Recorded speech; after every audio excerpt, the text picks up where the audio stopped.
So we put our fourth finger on, let's say, E string, and we look for, and we listen for a note that sounds nearly the same, but we put it somewhere.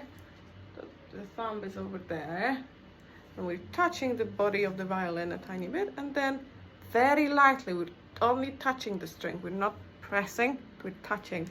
So normal position, bird position, and sun position.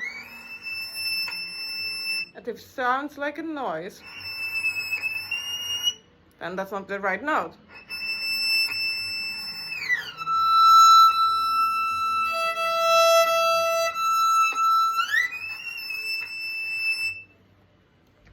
And then we can do it on any other string.